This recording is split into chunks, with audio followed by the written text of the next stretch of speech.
وہ خطبہ جو نبی مکرم حضرت محمد مصطفیٰ صلی اللہ علیہ وآلہ وسلم نے شعبان معظم کے اختتامی ایام میں ماہ مبارک رمضان کے استقبال کے لیے ارشاد فرمایا، اس خطبے کا متن پڑھ کر اور اس کا ترجمہ کر کے، اور جہاں ضرورت سمجھوں اور مناسب ہو وہاں بہت ہی مختصر سی تشریح جو بزرگوں سے سیکھی اور سنی ہے وہ میں آپ کے سامنے بیان کر کے اپنی گفتگو کا دوسرا حصہ، اور کوشش یہ ہے کہ بہت طویل گفتگو نہ ہو، اگرچہ یہاں اگر طویل گفتگو ہو بھی جائے تو کوئی قباحت نہیں ہے۔ نبی مکرم خطاب ارشاد فرما رہے ہیں، آپ کے سامنے بیٹھے ہوئے اصحاب، آپ کے شاگرد، آپ سے تربیت لینے والے ایسے لوگ ہیں کہ جن میں ایک بہت بڑا نام مولا کائنات امیر المومنین علی بن ابی طالب علیہ السلام کا ہے۔ مولا علی علیہ السلام اس خطبے میں موجود ہیں، اور اس خطبے کی روایت امام علی رضا علیہ السلام سے ہے، ان الرضا عن آبائہ۔ روایت کا آغاز یہاں سے ہوتا ہے کہ امام رضا فرماتے ہیں کہ انہوں نے اپنے آبا و اجداد سے سنا، عن علی علیہ السلام، اور ان آبا و اجداد نے مولا علی علیہ السلام سے سنا، قال ان رسول اللہ صلی اللہ علیہ وآلہ خطبنا ذات یوم، مولا رسول اللہ نے ہم سے خطاب کیا، خطاب فرمایا، اور خطاب میں فرمایا، فقال یا ایھا الناس انا قد اقبل الیکم شہر اللہ، اے لوگو۔ حسن یہاں نبی کے خطاب میں یہ ہے کہ عوام سے، لوگوں سے خطاب کر رہے ہیں، مخصوص مسلمانوں سے اور مومنوں سے خطاب نہیں ہے، جس کا شاید ایک پیغام یہ ہو کہ اللہ کے احکامات تمام انسانوں کے لیے ہیں، ان احکامات پر عمل کرنے والے کو مومن کہا جاتا ہے، ورنہ دسترخوان معرفت اللہ کے پیغامات کا دسترخوان عمومی ہے۔ لہذا سرکار نے اس خطبے میں ایھا الناس، اے لوگو کہہ کر خطاب کیا ہے، اور اس خطبے کو عمومی قرار دیا۔ شاید اس خطبے میں عمومیت کا ایک سبب یہ بھی ہو، یا عمومیت کی وجہ سے سرکار کے خطاب میں جو الفاظ ہیں، جو آپ کے کلمات عالیہ ہیں، ان میں جو عمومیت پائی جاتی ہے وہ بھی روشن ہے اور دیدنی ہے۔ اور فرمایا، انہو قد اقبل الیکم شہر اللہ بالبرکت والرحمت والمغفرہ، جان لو اللہ کا مہینہ تمہارے قریب آ رہا ہے، تم سے ملنے آ رہا ہے، تین چیزیں لے کر آ رہا ہے، برکتیں لے کر آ رہا ہے، رحمتیں لے کر آ رہا ہے، مغفرتیں لے کر آ رہا ہے۔ زیادہ ہر جگہ رک نہیں پاؤں گا، لیکن برکتوں کا یہ پہلا اشرہ اہل سنت برادران کے ہاں بھی احادیث اور ہمارے ہاں جو پیغامات ملے ہیں اس میں اشروں کی تقسیم بھی ہے، لیکن اس پیغام سے متعلق سرکار کے اس فرمان کے مطابق یہ جو پہلا اشرہ ہے یا پہلے ایام ہے، یہ برکتوں والے ایام ہیں۔ شہر ہوا عند اللہ افضل الشہور، نبی فرما رہے ہیں ایسا مہینہ تمہارے قریب برکتیں اور رحمتیں اور مغفرتیں لے کر آ رہا ہے کہ جو تمام مہینوں میں افضل ہے۔ وَأَيَّامُهُ أَفْضَلُ الْأَيَّامِ، اس کے دن تمام سال کے دنوں سے افضل ہیں۔ وَلَيَالِيهِ أَفْضَلُ اللَّيَالِي، اور اس کی راتیں تمام سال کی راتوں سے افضل ہیں۔ وَسَاعَتُهُ أَفْضَلُ السَّاعَاتِ، اس کے لمحات، اس کے ساعتیں، اس کے لمحات تمام سال کی لمحات سے افضل ہے۔ وَهُوَ شَهْرٌ دُعِيتُمْ فِيهِ إِلَىٰ ضِيَافَةِ اللَّهِ، یہ وہ مہینہ ہے جس میں اللہ نے تمہیں دعوت پر بلایا ہے، اللہ نے ہمیں دعوت پر بلایا ہے۔ دعوت کے 5 رکن ہوا کرتے ہیں، کوئی دعوت بھی بغیر ان 5 مفاہیم کے مکمل نہیں ہے۔ دعوت کا پہلا رکن داعی ہے، بلا کون رہا ہے؟ اگر بلانے والا کوئی نہیں ہے تو دعوت کا کوئی مطلب ہی نہیں۔ دعوت کا دوسرا رکن مدعو ہے، کسے بلایا گیا ہے۔ اگر کوئی دعوت شدہ ہی نہیں ہے تو دعوت کا کوئی مطلب نہیں ہے۔ دعوت کا تیسرا رکن وجہ دعوت ہے، کیوں بلایا گیا ہے۔ دعوت کا چوتھا رکن مقام دعوت ہے، کہاں بلایا گیا ہے۔ دعوت کا 5واں رکن زمان دعوت ہے، کب بلایا گیا ہے۔ اللہ نے نبی فرما رہے ہیں اس مہینے میں اللہ نے تمہیں دعوت پہ بلایا ہے. داعی ہمارا اللہ ہے، بلانے والا ہمارا اللہ ہے. بلائے گئے ہم ہیں. رائج تو نہیں ہے کہ مثال کے طور پر فلاں آخری گریڈ کا افسر اپنے محکمے کے کسی مالی کو اپنے گھر دعوت پر بلائے. کہتے ہیں جی سنخیت نہیں ہے، جی رابطہ نہیں ہے، کوئی ان کا آپس میں کوئی ربط نہیں بنتا کہ فلاں اتنا بڑا افسر اور فلاں مثلا ایک گریڈ کے کسی مزدور کو اپنے گھر بلائے. رائج نہیں ہے. دنیا نے جو گندگیاں پھیلائی ہوئی ہیں اس میں رائج نہیں ہے. دنیا نے جو انسانی قدروں کو مٹایا ہوا ہے اس میں رائج نہیں ہے. لیکن عزیزان گرامی، اگر اسی زاویے سے جو رائج نہیں ہے کہ پہلو پر دیکھیں تو کیا بلانے والا اللہ اور بلایا گیا میں اس قابل ہوں کہ اللہ ہمیں دعوت پر بلائے؟ یہ اس کا کرم ہے اور کچھ نہیں ہے. یہ اس کا ہم پر احسان ہے اور کچھ نہیں ہے. ہماری کیا حیثیت ہے؟ ہم ہیں کون؟ ہم ہیں بھی. بعض لوگ شاید مجھ جیسے لوگ سمجھ بیٹھے ہیں کہ ہم ہیں، ہم نہیں ہیں. بلانے والا داعی اللہ، مدعو ہم، آپ، ہم، میں. یہ کتنی بڑی اعزاز اور کتنی بڑی قسمت کی بات ہے کہ اللہ نے ہمیں بلایا. وجہ دعوت کیا ہے؟ لعلکم تتقون. نبی بھی فرمائیں گے اسی خطبے میں کہ کیوں بلایا ہے. ہمیں متقی دیکھنا چاہتا ہے. کیوں کہا اللہ نے حدیث قدسی میں الصوم لی وانا اجزی بہ یا انا اجزا بہ، انا اجزی بہ یا انا اجزا بہ. روزہ میرے لیے رکھا جاتا ہے، میں خود اس کا اجر دوں گا یا میں خود اس کا اجر بن جاؤں گا. یا اللہ نماز بھی تو تیرے لیے پڑھی جاتی ہے. نہیں آئی حدیث قدسی میں کہ نماز میرے لیے پڑھی جاتی ہے؟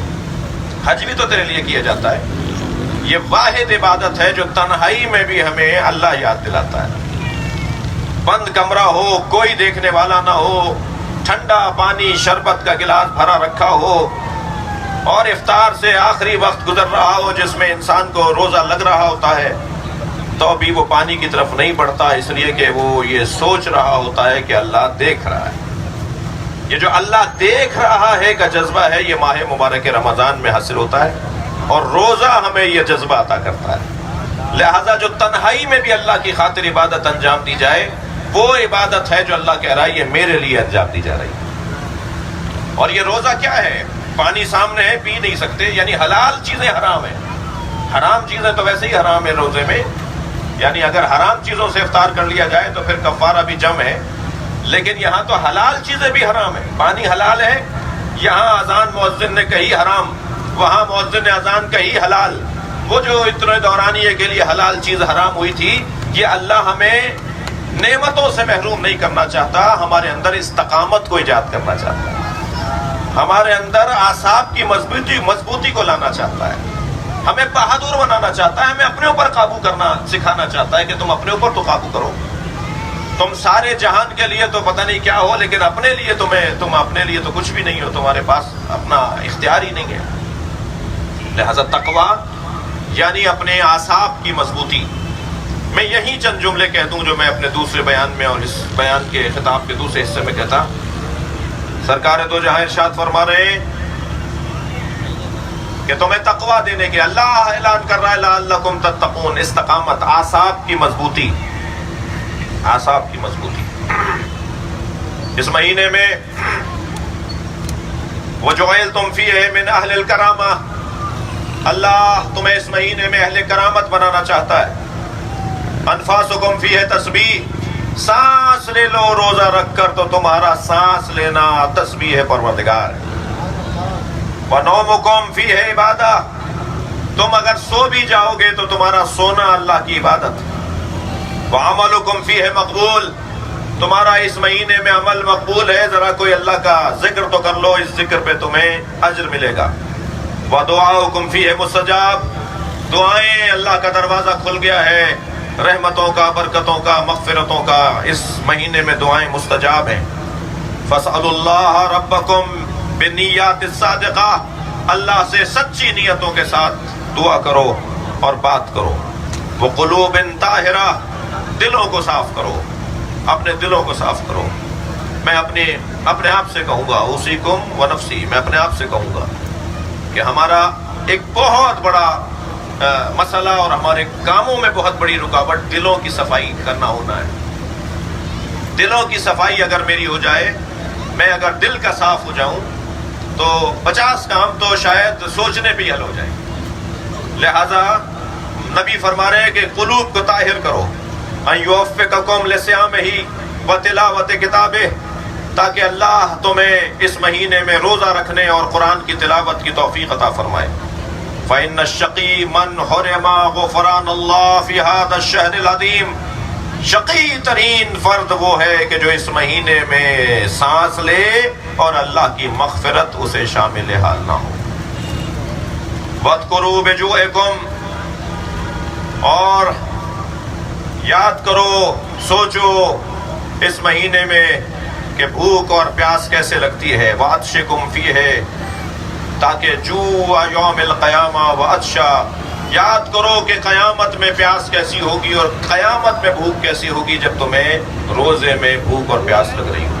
تصدقوا علی فقرائکم ومساکینکم وقروا کبارکم وارحموا صغارکم، اور یاد رکھو اس مہینے میں فقراء کو، یاد رکھو مساکین کو، اور بزرگوں کا احترام کرو، اور چھوٹوں پر مہربان اور شفقت کرو، مہربانی اور شفقت کرو۔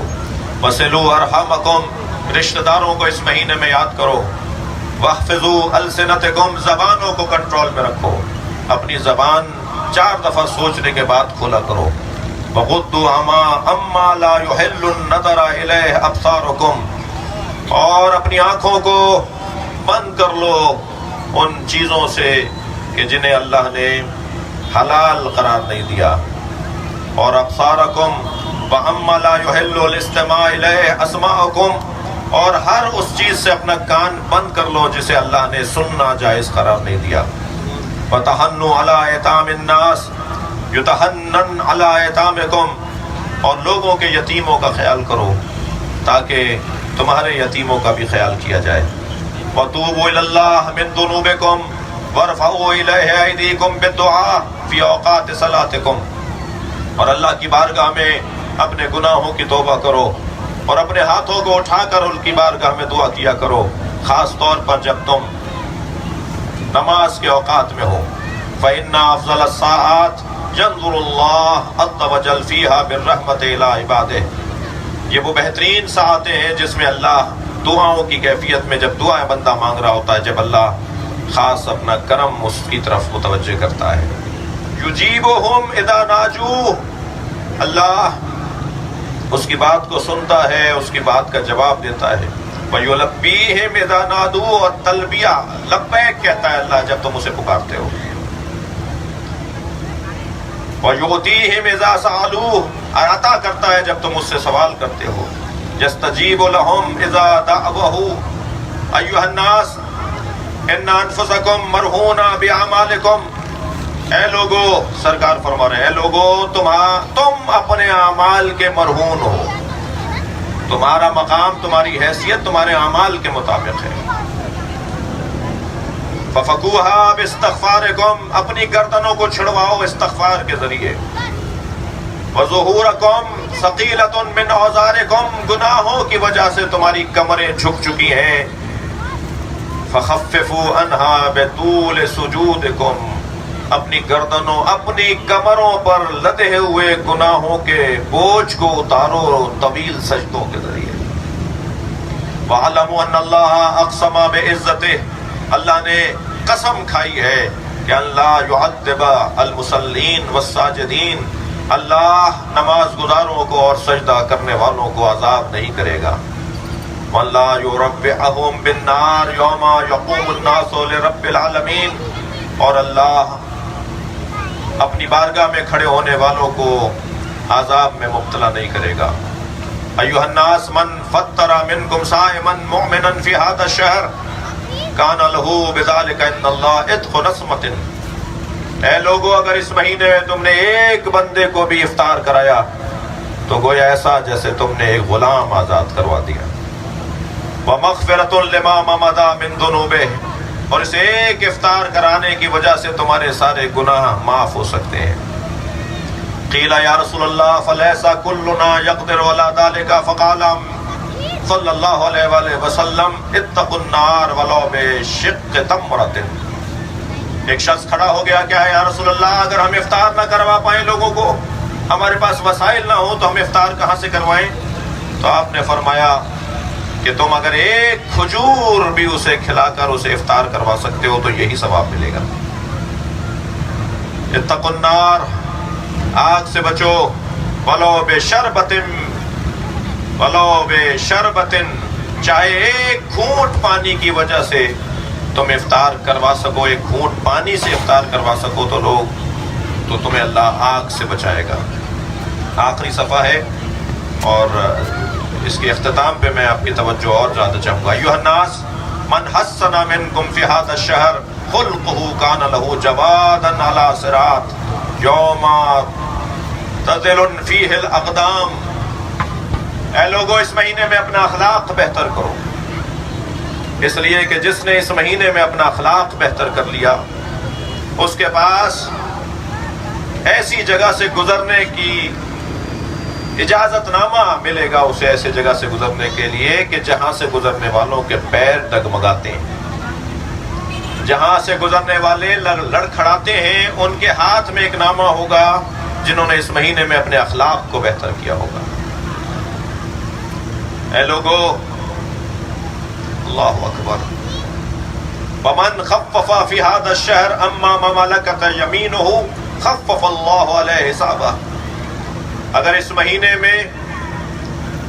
مہینے میں تم نے اپنے ماتحت، اپنے نوکروں کا خیال کیا، اپنے ماتحتوں کا خیال کیا، تو پھر اللہ بھی تمہارے حساب میں تمہارا خیال کرے گا۔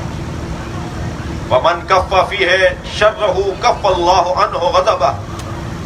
اگر اس مہینے میں کوئی اذیت اور آزار سے اپنے آپ کو روکے کہ نہیں، مجھے کسی کو تکلیف نہیں پہنچانی چاہیے، تو پھر اللہ بھی تمہیں اپنے غضب سے دور کر دے گا اور اپنے غضب سے تمہیں معاف کر دے گا۔ فرمایا ومن اکرم فیہ یتیما اکرم اللہ یوم یلقاہ۔ اگر اس مہینے میں تم نے یتیم کا خیال رکھا تو اللہ قیامت میں تمہارا خیال کرے گا۔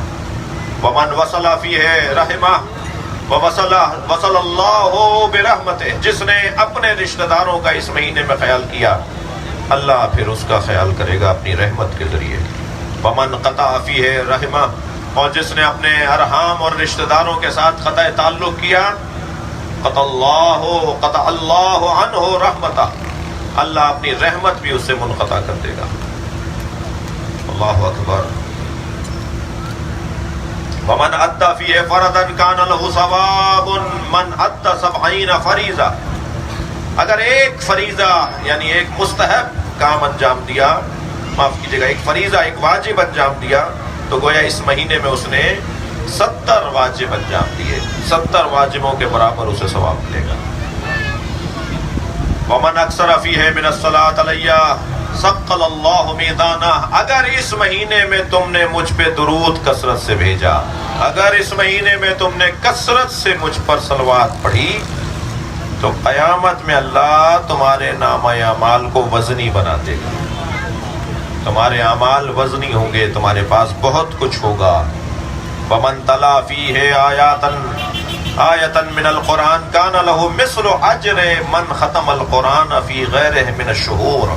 اس مہینے میں ایک آیت اگر تم نے قرآن کی پڑھی تو دوسرے مہینوں میں پورا قرآن پڑھنے کے برابر ثواب ملے گا۔ ایھا الناس ان ابواب الجنان فی ھذا الشہر مفتحہ۔ اے لوگو، اس مہینے میں جنت کے دروازے کھول دیے گئے ہیں۔ فاسألوا ربکم ان لا یغلقها عنکم۔ بس اللہ سے یہ دعا مانگو کہ تمہارے لیے انہیں بند نہ کر دیا جائے۔ وابواب النیران مغلقہ فاسألوا ربکم ان لا یفتحها علیکم۔ اور دوزخ کے دروازوں کو بند کر دیا گیا ہے، اللہ سے سوال کرو کہ تمہارے لیے، اللہ سے دعا کرو کہ تمہارے لیے دوزخ کے دروازے نہ کھولے جائیں۔ وشیاطین مغلولہ فاسألوا ربکم ان لا یسلطها علیکم۔ اور شیطانوں کو اس مہینے میں بند کر دیا گیا ہے، اللہ سے دعا مانگو کہ وہ کھول نہ دیے جائیں۔